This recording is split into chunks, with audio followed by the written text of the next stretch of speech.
Olá pessoal, professor Fernando novamente. Nossa segunda aula, né, sobre princípios de compostagem. Então vamos a ela, né? Bom pessoal, na aula passada a gente comentou um pouquinho sobre processo de decomposição e a gente viu aí, né, sobre a questão dos resíduos úmidos, né? A gente viu também sobre os lixões, aterros sanitários e qual a importância, o impacto que a compostagem tem dentro de todo esse contexto social, né, ambiental. Então a compostagem ela tem um impacto direto, principalmente na vida, né, na nossa vida cotidiana nos centros urbanos. Então, galera, beleza, a gente falou sobre os decompositores, mas afinal, quem são eles, né? Enfim. Bom, nos ambientes naturais, a gente tem o que a gente vai chamar de ciclagem ou reciclagem, né, dos diversos materiais orgânicos que a gente vai encontrar na natureza. E quem faz esse processo de decomposição, basicamente, são dois organismos, certo? As bactérias e os fungos. As bactérias, elas são microscópicas, então a gente não consegue ver a olho nu, não as colônias bacterianas, mas às vezes a gente consegue ver os efeitos, né, as causas dela, né, os sinais, os sintomas. Então a gente consegue ver esses sinais de atividade bacteriana. Mas já os fungos, a gente vai ter eles microscópicos e a gente vai ter alguns fungos que são macroscópicos. Ou seja, a gente vai conseguir ver todas as suas estruturas. E aí a gente pode pegar, como fungo, a gente pode pegar os cogumelos, né, tão simples, e eles estão aí, né, fazendo esse processo de decomposição da matéria orgânica. Dentro do grupo dos decompositores, as bactérias têm grande importância, mas os fungos, eles têm uma importância bem maior, porque os fungos, eles são facilmente você encontra um fungo que tem uma característica de decompor celulose. Já as bactérias, são poucas que têm esse processo, conseguem fazer esse processo. É um processo enzimático muito complicado e os fungos fazem isso com uma grande maestria.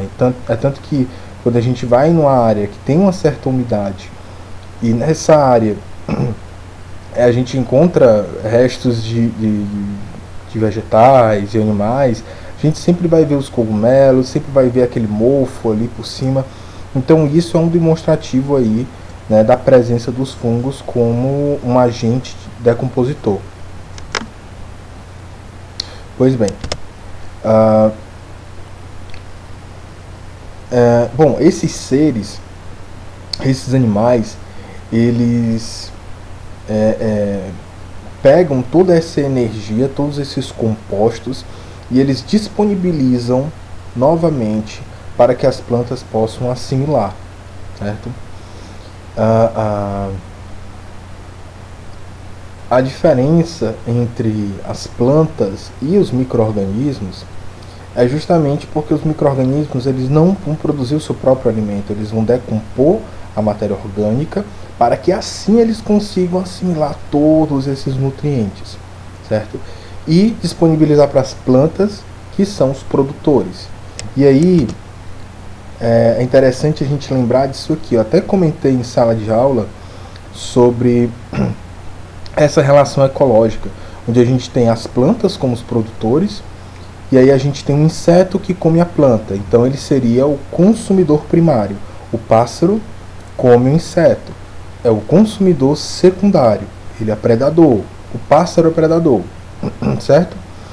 E aí a gente tem fungos e bactérias que são os decompositores, ou seja, eles vão decompor, eles vão, entre aspas, né, se alimentar das plantas, dos insetos e dos pássaros. Por que eu falei entre aspas?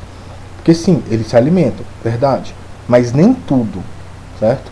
Não é tudo que eles vão se alimentar. Então, boa parte daquela matéria que eles vão estar degradando, ela vai ser depositada novamente no ciclo natural. E aí aqui eu tenho um ciclo, né? E aqui eu tenho a base desse ciclo ecológico, né? Que são os decompositores, eles são a base, tá? Então, sem os decompositores, eu não vou ter nutrientes sendo reciclado para as plantas, e assim por diante. Então, esse fluxo de energia em calorias que vem das plantas para o inseto, do inseto para o pássaro, termina e começa aqui nos decompositores. E aí a gente tem uma outra relação que a gente pode ver, é justamente o que eu falei sobre o produtor-consumidor. Aqui, né, os consumidores, aqui esse valor ele está em caloria, então 900 calorias do produtor, né, passa o consumidor primário, que seria aqui o inseto, se alimenta do produtor da planta, e ele acaba absorvendo 1.500 calorias. E aí vai para o secundário, 700, terciário, 5. E os decompositores vão pegar toda a energia que tem no sistema, certo? São eles que vão liberar essa energia e são eles que vão consumir de volta toda essa energia. Bom, por que eu falei em decomposição, esses organismos decompositores? Pessoal, porque o primeiro estágio de uma compostagem, que a gente vai chamar de pré-compostagem, tem tudo a ver com a decomposição, tanto por fungos como por bactérias. E aí o que é que a gente vai ter?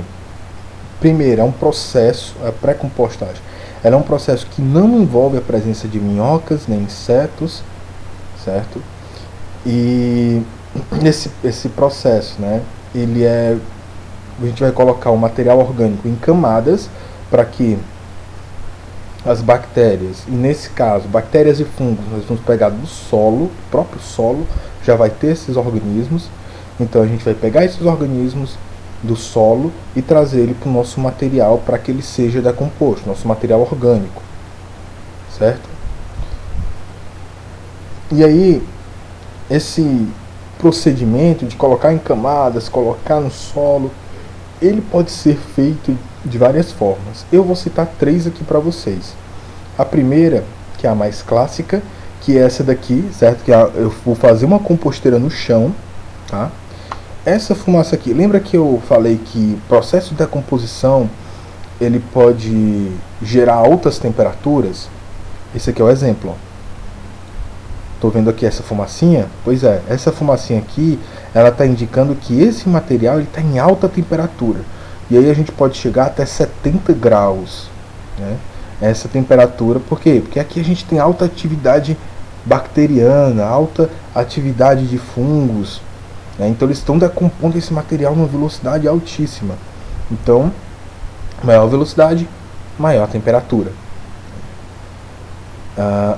Esse aqui é o primeiro processo, certo? Esse processo aqui, deixa eu botar aqui. Esse processo aqui, geralmente eu faço quando eu tenho uma grande área ou um grande volume de resíduos, e aí eu consigo fazer isso. É tanto que eu estou usando aqui uma retroescavadeira para poder revolver esse material no sentido de tentar diminuir a temperatura e minimizar um pouquinho, né, controlar a atividade microbiana. Nesse exemplo aqui, eu vou ter a mesma ideia, mesma ideia. Só que aqui eu tenho um volume bem menor, certo? É como se aqui eu tivesse o máximo de volume, então aqui uma tonelada de material orgânico para transformar em adubo. Então vou usar essa metodologia aqui. Quando eu tenho um volume menor, e aí resíduo a gente geralmente contabiliza por litros, metros cúbicos. Então, tem quantos litros aqui de resíduo, tem quantos, então geralmente é litros que a gente vai trabalhar. Porque litro é tridimensional, tá, pessoal? Então, aqui eu vou ter uma estrutura feita de bambu, certo? E aqui eu vou colocar no chão, tá, pessoal? Isso aqui está no solo. Então, eu vou colocar a cobertura, material biológico, material orgânico, e vou cobrir com terra. O importante, pessoal, é estar coberto. Nos dois casos aqui, esse material está coberto, justamente para evitar aparecimento de roedores, de insetos. E aqui da mesma forma, tá? Só que aqui eu estou fazendo em coluna, tá? Então eu preciso colocar camadas, né, de solo entre uma camada orgânica, aí uma de solo, uma orgânica e uma de solo. Geralmente eu faço até 3 níveis, vai depender muito do volume que eu tenho de resíduo, o tipo de resíduo que eu tenho também. Alguns resíduos são mais demorados, outros são mais rápidos. Vai depender muito, tá, pessoal? E o último, que é o que a gente vai tentar fazer, né? Eu já faço aqui na minha casa, então queria que vocês tentassem. Eu vou dar algumas dicas para vocês fazerem aqui também, certo? Bom, após o que a gente vai chamar de pré-compostagem, onde eu pego o resíduo direto e coloco lá para a atividade microbiana já começar a decompor tudo, eu tenho a vermicompostagem.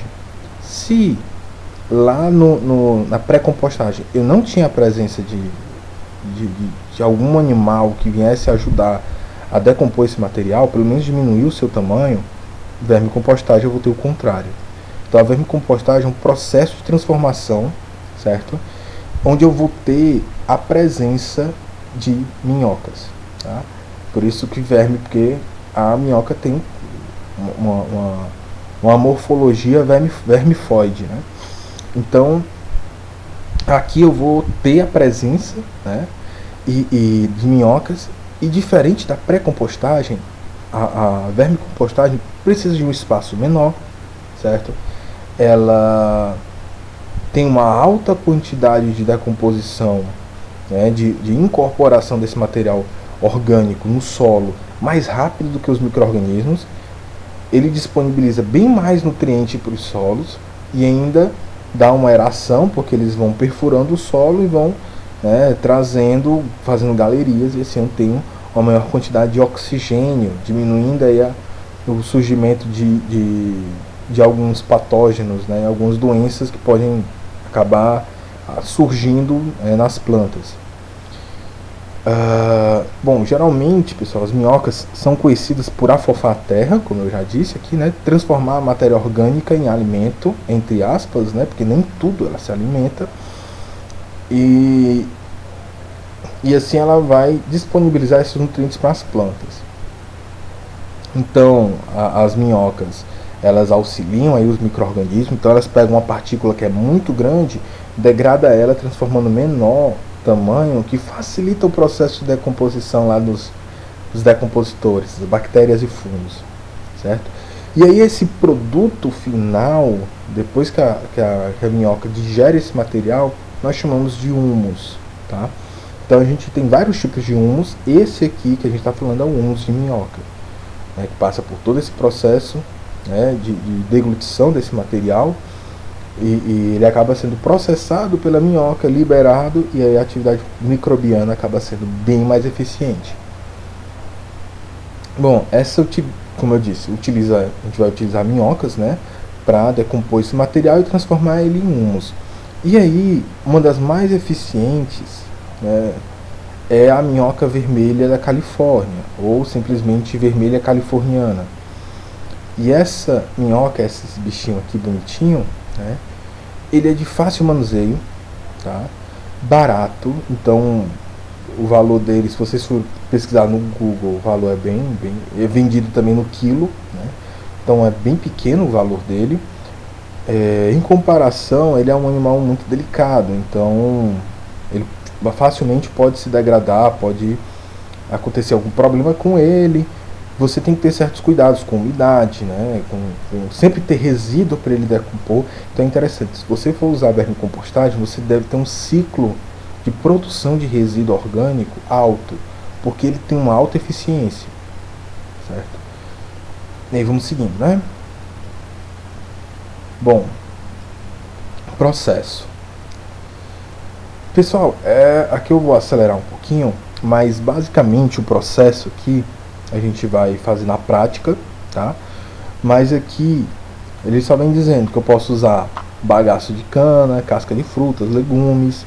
Na primeira fase eu tenho que sempre observar a temperatura. No entanto, de forma caseira não tem como eu fazer isso, porque Aqui, temperatura, eu vou verificar com um termômetro de espeto, depois eu mostro para vocês o que é. Que é, na verdade, é bem simples, é um termômetro com um espeto de ferro. Então eu enfio o espeto no solo e aí o termômetro vai dizer qual a temperatura. Bem simples, né? E essa temperatura não pode chegar acima de 65 graus, porque aí eu tenho uma baixa eficiência no processo de transformação, e ele não pode ficar menor que 35 graus, então ele tem que ficar nessa faixa. E aí é importante eu sempre estar umedecendo esse material para que a decomposição continue acontecendo. Não pode ficar encharcado, mas também não pode ficar seco. Então tem que manter a umidade sempre constante aí. E existe uma questão sobre o revolvimento desse material. Lá na imagem passada a gente viu que a retroescavadeira estava remoendo esse material. Bom, se for uma medida de manter a temperatura, dessa temperatura aqui, o revolvimento pode acontecer, tá? Mas a priori, se a gente for fazer isso em casa ou na escola, não há essa necessidade de revolvimento do solo, tá? Então, porque o volume é muito pequeno, a temperatura não vai subir tanto assim, né? Até porque eu sempre quero uma coisa muito rápida, então é um processo que eu posso deixar naturalmente acontecer, tá, pessoal? Beleza, então é interessante fazer a compostagem no ambiente aerado, na presença de oxigênio, certo? Então esses micro-organismos decompositores, eles vão precisar de oxigênio para poder fazer o processo de decomposição.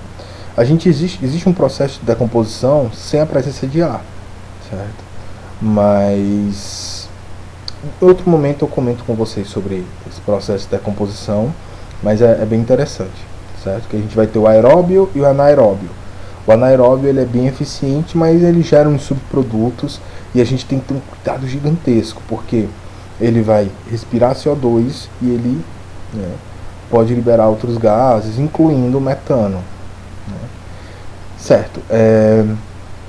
Questão do revolvimento e geralmente uma composteira, dependendo do volume, dependendo da quantidade de material que você vai estar colocando, pode levar entre 70 a 60 dias, certo? E é importante sempre cobrir, e essa cura do composto é justamente, né, a umidade que você tem que manter. Então ele tem que ser lavado, você tem que manter a umidade, mas não pode deixar ele encharcado. Então sempre manter essa característica. E o último, né, a peneiragem desse composto. Então, pessoal, basicamente está aqui o que a gente está tanto falando. Aqui eu estou fazendo um modelo de 3 caixas, tá? Onde eu tenho a primeira caixa, ela tem todo o resíduo orgânico, e aí eu faço furos para permitir a passagem para a segunda caixa. Essa segunda caixa vão ter as bactérias e vão ter as minhocas, certo? Então as minhocas geralmente elas vão migrar, e isso aqui tem que estar bem cheio, tá, pessoal? Então as minhocas elas migram dessa segundo item aqui, né, desse segundo recipiente para o primeiro, pegam todo o material orgânico e depositam tudo aqui. E aí a gente tem todo o processo de decomposição. E aqui, galera, eu tenho a drenagem do chorume. Bem simples, né? Isso aqui é a peneiragem, tá? Então eu vou pegar esse recipiente aqui e eu vou fazer a peneiragem, né, dessa forma aqui. Então é para me ter o resultado, esse resultado aqui, uma areia bem escura, né? E aí o que é que eu faço? Depois que eu peneiro, tiro o que é para ser tirado, tiro as minhocas, né? Coloco elas de volta na areia, num ambiente escuro e úmido, e reponho uma nova terra e fico só trocando esse material aqui para que ele seja decomposto mais rápido. Bom, depois dessa explicação, eu vou pedir para vocês fazerem esse processo de decomposição em casa. Mas para ficar mais simples, eu queria indicar para vocês fazer em garrafa PET de 2 litros, tá? Dá para fazer, não é difícil. E eu vou deixar um modelozinho aqui para vocês, ó, onde eu vou pegar a garrafa PET 2 litros, Vou fazer um corte aqui, certo? E vou fazer um corte aqui em cima. Então vou fazer 2 cortes. Vai ficar essa parte solta e a garrafa dividida em 3 pedaços. E aí esse primeiro aqui eu vou encher de areia, certo? E vou deixar aqui embaixo com areia, que vai ser meu recipiente de chorume, tá? Essa parte aqui vai se manter, que é a parte do meio, né? E aqui, essa parte de cima, vai ser onde eu vou colocar areia. Aí eu vou colocar o resíduo orgânico, fecho com areia e boto. Posso colocar uma meia fina, eu posso colocar uma tampinha, né? E posso. O importante é estar vedado, mas não pode estar vedado total, que não possa ter trocas gasosas, tá, pessoal? Então não é tampar, vedar tudo ali para não, tem que deixar um espaço para que haja essa troca gasosa. E aqui eu vou ter meu processo de decomposição. Então, o que é que eu quero de vocês? Quero que vocês tentem construir uma garrafa PET de 2 litros, aquela garrafa de refrigerante. Tentem construir esse modelo aqui, bem simples, que eu encontrei, certo? Então, vocês façam, e eu quero que vocês façam um diário diário, né? Um diário de atividade, onde vocês vão estar acompanhando todo esse processo. Vai dar para ver, certo, pessoal, todo o processo de decomposição, porque geralmente as garrafas são transparentes, né? Ou verde, então mesmo assim vocês vão conseguir ver todo esse processo. E aqui um outro modelo, né, fazendo dessa vez em balde, que aí não dá para ver, mas mesmo assim a gente vai ter o mesmo sistema. Em baldes, geralmente a gente vai utilizar uma torneirinha para tirar o chorume, né? Pessoal, era isso, tá? Tentem fazer essa atividade em casa.